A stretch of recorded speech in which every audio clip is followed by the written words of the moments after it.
욥의 세 친구의 이야기를 하기 전에 욥을 이야기할 건데 오늘 욥의 세 친구 이야기는요 굉장히 뒤에 나와요. 그래서 욥기 1장과 2장을 한번 흩어서 갈 겁니다. 그러니까 욥기서는요 1장과 2장이 이 서론에서 이제 시작이 해요. 그러니까 서론인 거죠. 1장과 2장이. 근데 왜 이 1장과 2장이 굉장히 중요하냐면 욥과 세 친구의 대화가 이루어지는 이 관계성을 1장과 2장에서 나오기 때문에 그렇습니다. 자, 여러분. 자, 그거 먼저 이제 이야기하기 전에 제가 말씀드리고 싶은 거는 뭐냐면 여러분 주위에 혹시 지금 여러분 주위에 누군가 고난이나 역경에 빠져있는 사람을 좀 이렇게 있다고 느끼십니까? 우리가 느끼기에 그냥 저 정도면 괜찮게 사는 거 아니야? 라고 느끼지만 그 상대방이 느끼는 고난의 역경의 무게는 다를 수 있는 거죠. 아마 지금 여러분 주위에 곰곰이 생각해 보시고 곰곰이 돌아보시면 많은 어려움에 처한 이웃이 있을 수도 있어요. 그럴 때마다 그냥 기도해줘. 가진 같지만 이런 게 좀 있었죠. 근데 그 모습이 지금도 있는지 우리 그리스도인들이 좀 있더라고요. 저는요 그거는 좀 아니라고 생각합니다. 물론 상대방의 여건과 환경에 맞춰서 행동이 달라질 수 있지만 지금 제가 말씀드렸던 거 뭐예요? 그냥 기도해줘? 아니면 그냥 어떤 관심도 좀 주지 않는 게 좋은 편인 것 같아 라고 여기는 건 차선은 될 수 있지만 절대 최선이 되지 않는다는 거예요. 이건 저의 개인적인 의견입니다. 여러분이 또 다를 수 있어요. 그런데 제가 성경을 읽으면서 느끼는 건 뭐냐면 상대방이 불편해도 재밌는 건 예수님은 가셨다는 거예요. 대체적으로 예수님이 그 사역을 하실 때에 만난 사람들은 찾아온 사람도 있지만 예수님이 직접 그들과 대화를 시도하고 그들에게 나가는 경우, 그들 앞에 다가가는 경우가 있습니다. 오늘 두 가지 경우에 하나를 볼 건데요. 하나는 베데스다 안에 누가 앉아 있었죠? 38년 된 병자가 앉아 있었죠. 그리고 또 누가 있냐면 백부장의 하인의 모습이 있습니다. 예수님이 가버나움에 돌아가실 때 백부장이 나와서 예수님 앞에 이야기합니다. 예수님, 우리 하인이 아픕니다. 백부장이 뭐라고 얘기하냐면 낫다라고 말씀해 주시면 그게 믿음으로 받아들이겠습니다. 이렇습니다.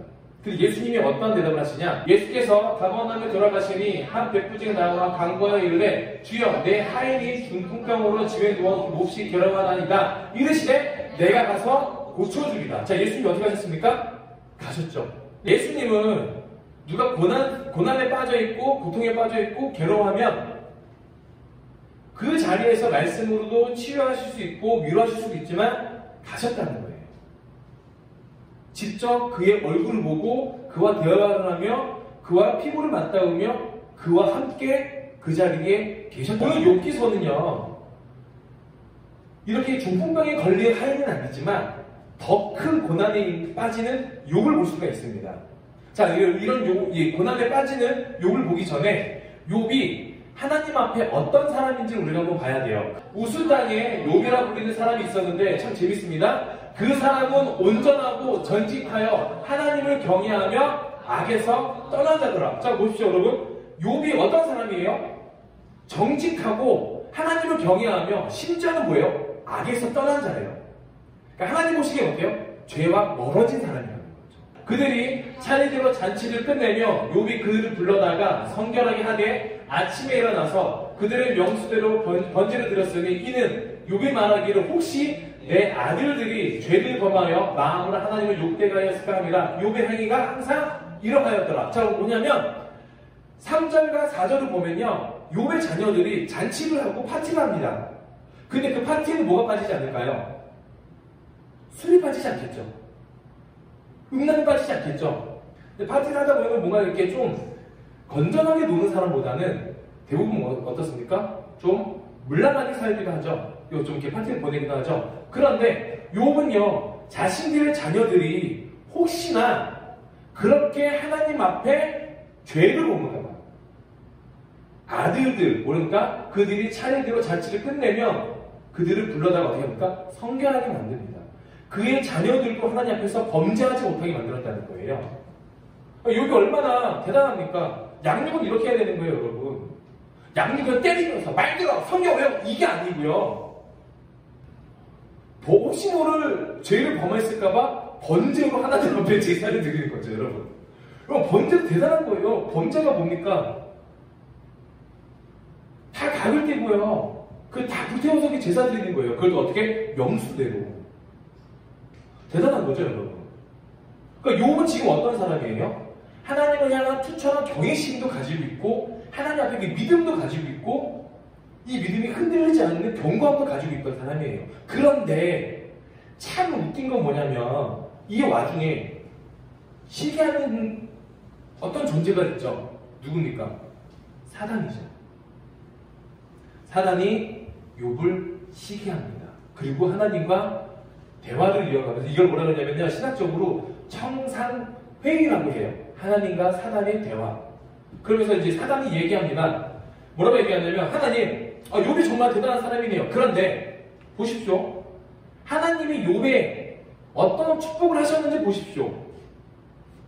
하나님이 욥에게 축복하셨으니까 욥이 하나님을 경외하죠. 만일 그것을 뺏어가 보십시오. 욥이 하나님을 경외하겠습니까? 과연 그렇게 경건한 사람일까요? 정말 그렇게 믿음이 뛰어난 사람일까요? 라고 사단이 하나님에게 시켜가서 뭡니까? 이게 막 건드는 거죠. 근데 하나님은 어떻게 하십니까? 그래, 그러면 그러는지 안 그러는지 한번 해봐라 하면서 시험하신다는 게 아니고요. 사단이 얘기하는 건 조건부적인 신앙이라는 거예요. 욥의 신앙은. 하나님이 축복하셨으니까 욥이 하나님을 경외하죠. 하나님은요, 아니가. 욥은 절대 그런 게 아니야. 욥은 자신의 모든 것이 사라지고 자신의 모든 것이 없어진다 할지라도 나를 경외하고 나를 예배하고 나에 대한 믿음이 더욱더 견고해질 사람이야라고 하나님이 그래서 그것을 입증하기 위해서 사단에게 그 시험을 허락하신 거예요. 하나님이 그것을 막 그냥 욥을 괴롭히기 위해서나 어디 그 교회학교 가니까는 말도 안 되는 그 신학적인 걸로 얘기를 하더라고요. 그게 뭐냐면 하나님과 사단이 내기했다는 거예요. 아닙니다, 여러분. 그러니까 신학적으로 되게 굉장히 조심해야 돼요. 그러니까 하나님이 이 사단에게 공격하게끔 허락하신 이유는 뭐라고요? 욥의 신앙이 조건부적인 신앙이 아님을 입증하기 위한 말씀드렸죠. 그거예요. 그래서 어떻게 합니까? 사단이 욥을 직접적으로 치지 못하고 하나님이 이제 허락하신 거죠. 욥의 몸이나 생명에 건들지 못하고 무엇을 합니까? 욥의 주위를 건들게 하죠. 욥의 삶을 건들게 합니다. 그래서 뭐가 사라집니까? 재산이 사라져요. 또 뭐가 사라집니까? 종들이 사라져요. 또 뭐가 사라집니까? 아들들, 자녀들이 죽게 돼요. 자, 욥의 아들들을 어떻게 양육했다 그랬어요? 이 아들들도 하나님 앞에서 번제할까봐 혹시나 하는 마음에 하나님 앞에 번제함으로 제사를 드리고 이들을 위해서 기도하고 신앙 안에 잘 자랄 수 있고 양육할 수 있게끔 그렇게 열심히 했는데 그 아들들이 갑자기 죽어요. 정말 나를 위해서 헌신했던 그 종들이 갑자기 죽어요. 하나님이 주신 축복으로 인하여서 풍족하게 살았던 그 사람이 갑자기 한마디로 날거지가 돼요. 이 사람의 상태가 박살이 나고 있다는 거죠. 철저하게. 욥이 어떻게 합니까? 사단이 얘기한 건 뭐예요? 그의 삶을 건드렸을 때 그가 하나님을 예배하거나 그가 하나님을 경외하겠습니까? 그가 하나님을 원망할 것인가? 라고 하지만 욥이 어떻게 행동합니까? 욥이 일어나 겉옷을 찢고 머리털을 밀고 땅에 엎드려 예배하며 이르되 내가 모태에서 알몸으로 나왔사온즉 또 알몸이 그리로 돌아올지어다 주신 이도 여호와시오 거두시도 여호와시오니 여호와의 이름의 찬송을 받으실지니이다 하고 욥이 무엇을 했습니까? 하나님을 예배했어요. 욥은요 원망하지 않았습니다. 그러니까 욥은 사단의 그 시험을 이겨낸 거죠. 욥은요 자신의 믿음이 무너지고 자신의 믿어왔던 하나님에 대한 신뢰가 깨질 수밖에 없는 상황에서도 하나님을 찾았습니다. 이 모든 일에 욥이 범죄하지 아니하고 하나님을 향하여 원망하지 아니하니라. 하나님을 원망하지 않았대요. 사단의 공격을 이겨낸 거죠, 진짜. 사단의 공격이 무위로 끝났어요. 사단의 처음 공격이 무엇입니까? 첫 공격이 욥의 주의, 욥의 삶을 건드는 거였죠. 두 번째 공격이 이어집니다.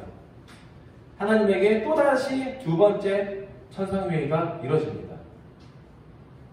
욥을 건드려 보십시오. 욥이 하나님을 원망하지 않겠습니까? 이제 주의 손을 펴서 그의 뼈와 살을 치소서, 그리하시면 틀림없이 주를 향하여 욕하지 않겠나이까. 이게 사단이 하나님께 권면한 거예요. 뭐라고요? 이제 주의 손을 펴서 그의 뼈와 살을 치소서. 자기가 하지. 하나님께 허락을 만든 거예요. 그러면서 어떻게 합니까? 하나님이 허락하시죠. 그래, 한번 그 욥의 몸을 한번 쳐봐라. 대신에 그의 생명을 건드지 말라 라고 하십니다. 그래서 어떤 일이 벌어집니까? 욥의 몸에 발바닥부터, 성경에 나와 있습니다. 발바닥부터 정수리까지 종기가 납니다. 그리고 너무 가려우니까 어떻게 합니까? 질그릇을 깨서 그 깨진 그 조각으로 몸을 긁죠. 그 모습을 보고요, 욥의 아내가요, 두 가지를 권면합니다. 그의 아내가 그에게 이르되 당신이 그래도 자기의 온전함을 굳게 지키겠느냐? 하나님을 욕하고 죽으라. 욥의 아내가 얘기한 겁니다. 잘 살아왔어요. 종도 있고 부유한 삶도 살았고 자녀도 너무 잘 돼요. 남편은 너무 하나님을 경외해요. 정말 하나님에 향한 믿음이 흔들리지 않아요. 근데 그게 단 한순간에 박살이 나버립니다. 지금 우리는요, 욥에 대해서만 보지만 과연 그것을 함께 겪었던 욥의 아내의 모습은, 아내의 상태는 어떨까요? 온전할까요? 그렇게 온전한 상태인 건 아닐 거예요. 그 자기의 남편이 얼마나 괴로워합니까? 그런데요, 욥의 아내가 하나님 앞에서 범죄를 두 가지를 저지릅니다. 하나가 뭐라고요? 욕하고 죽으라. 이게 왜 두 가지냐면, 첫째, 욕하고라는 건 뭡니까? 하나님 앞에서 합당하지 못한 언행이라는 거죠. 욥이 어떤 사람이라고요? 하나님을 경외하는 자였어요. 근데 욕을 하라는 건 그 경외와 맞지 않는 행동을 얘기하는 거고, 두 번째는 욕하고 죽는 건 하나님이 지금 욥에 행하고 계신 그 섭리를 대적한 행위와 똑같습니다.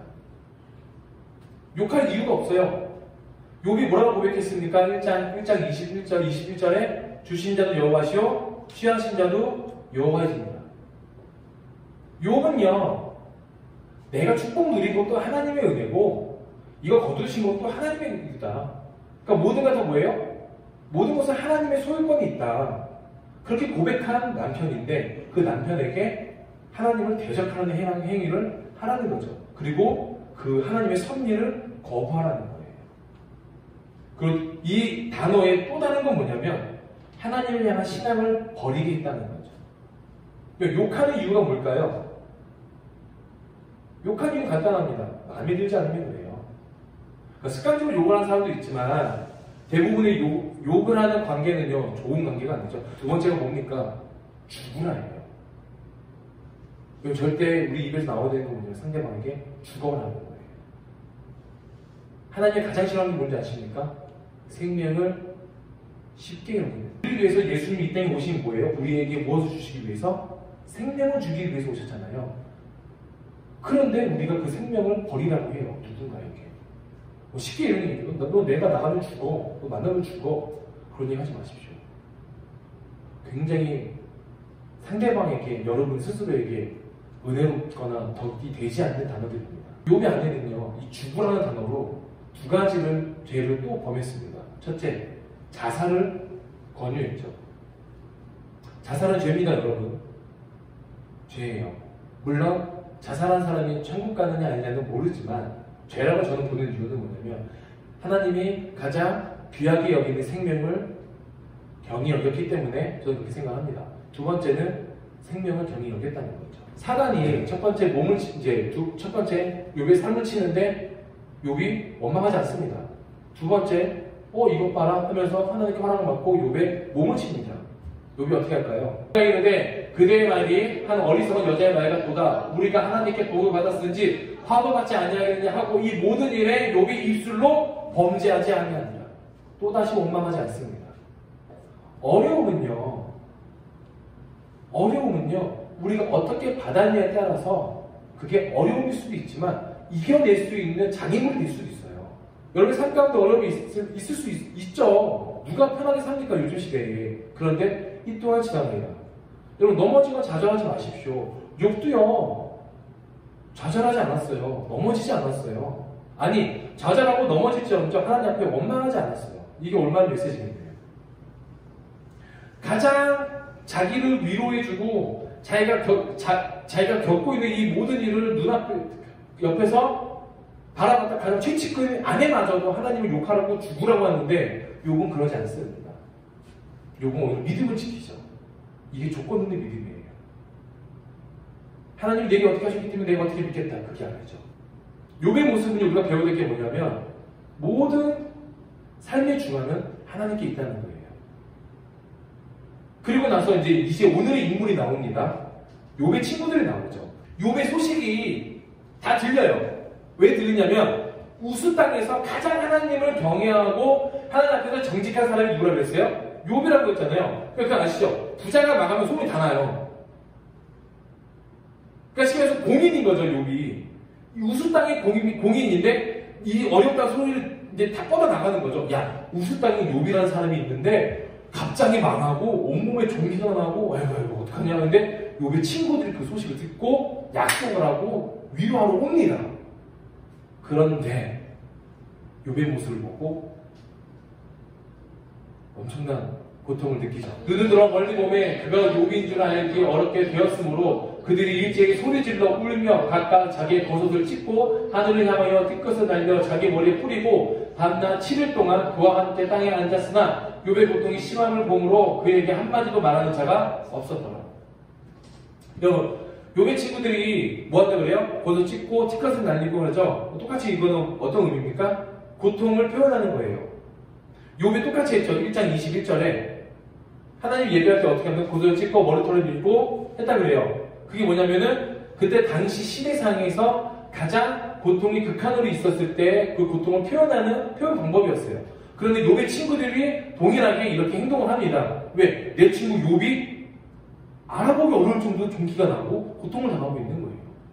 그런 놀라운 일은 뭐냐면 밤낮 7일 동안 뭐였어요? 그와 함께 있었다는 거죠. 여러분 오늘 메시지의 포커스는요 이 13절 이 부분이에요. 밤낮 7일 밤낮 일주일 동안 주야로 욥과 함께 한마디도 안 했지만 그와 함께 있었다는 거예요. 여러분 이게 격려예요. 이게 위로예요, 여러분. 욥의 친구들은요, 솔직하게 욥에게 찾아간다고 뭘 해줄 수 있을까요? 조금씩 돈을 받아서 재정적으로 도움을 줄 수는 있겠죠. 하지만 욥의 고통을 낫게 해줄 수 있을까요? 못합니다. 해줄 수 있는 게 아무것도 없어요. 그런데 욥의 친구들이 무엇을 합니까? 함께 있었다는 거예요. 여러분, 제가 말씀드리고 싶은 건 뭐냐면요. 우리에게는요, 우리가 위로해야 될 사람들이 참 많이 있어요. 그런데 그들에게 다가가서 무슨 말을 하라는 게 아니고요. 그냥 그들과 함께 있으라는 거예요. 그냥 그들과 함께 있으면요. 위로가 되는 경우도 있어요. 무슨 말을 하고 뭘 해줘야 되고 아니요, 여러분. 우리가 예수님을 믿고 예수님을 따르는 이유가 뭘까요? 여러분 왜 예수님을 믿고 예수님을 따르십니까? 예수님 우리에게 어떤 복을 주셔서 어떤 행동을 하셔서 해결을 하셔서 아니죠. 가장 큰 건 뭐예요? 우리와 함께 하시기 때문에 우리가 예수님을 찾잖아요. 그 믿음이 밑바탕에 있기 때문에 우리가 예수님을 이름 부르실 수 있는 거잖아요. 제가 서두에 뭐라고 말씀드렸어요? 조건 없는 신앙이라고 말씀드렸잖아요. 예수님 우리에서 어떻게 하셨기 때문에 우리가 예수님을 믿는다. 이거는 신앙이 아닙니다, 여러분. 이건 조건부가 달려있는 신앙이잖아요. 참된 신앙은 무엇입니까? 그냥 예수님을 사랑하는 거예요. 그 예수님을 만나보면 그 예수님이 좋은 거예요, 여러분. 그러면 그 예수님에 대해서 알아가게 되고 예수님의 입술에서 나오는 말씀으로 내가 위로받게 되는 거예요. 여러분 주위에 누군가가 여러분과 함께 하고 싶어 할 수도 있습니다. 근데 여러분 스스로, 저 스스로 그것을 차단시킬 때가 있죠. 내가 바빠서, 내가 힘들어서, 쟤는 이 정도면 괜찮을 거야. 공감대가 떨어지는 거예요, 여러분.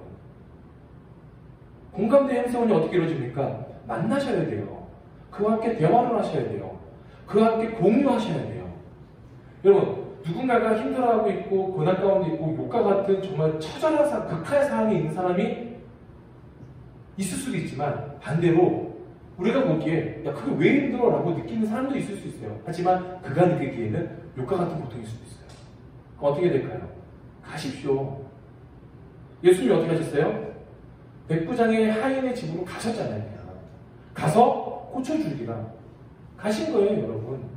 정리해보면 욥의 1장과 2장은요 결국이 뭐냐면 욥의 어려움 가운데 이 세 사람이 등장함으로 말미암아 욥이 위로를 받아요. 근데 정말 안타까운 얘기는 그 다음 장부터 욥이 자신의 탄생을 또 원망하는 사건이 나옵니다. 그런데 그거는 나중에 이야기지만 오늘 그 이야기들만 정리를 해보면 중요한 건 누군가가 여러분에게 연락은 못하고 여러분에게 말은 못하지만 여러분과 함께 하기를 원할 수도 있다는 거예요. 야 그렇게 필요하면 연락하지 그랬어. 근데 그거 아십니까 여러분? 사람이 힘들면요 연락하기가 힘들어요. 근데 예수님이 우리에게 다가오신 거 봐보십시오. 우리에게 너 바쁘니? 너 혹시 괜찮니? 오늘 내가 널 구원할 예정인데 시간 좀 괜찮니? 이러지 않으시죠? 여러분 이거 오해하지 마셔야 돼요. 예수님이 우리에게 확 밀고 오신 것처럼 누군가 확 밀고 가라는 게 아닙니다. 예수님은요 우리에게 그럴 만한 자격이 있으신 분이에요.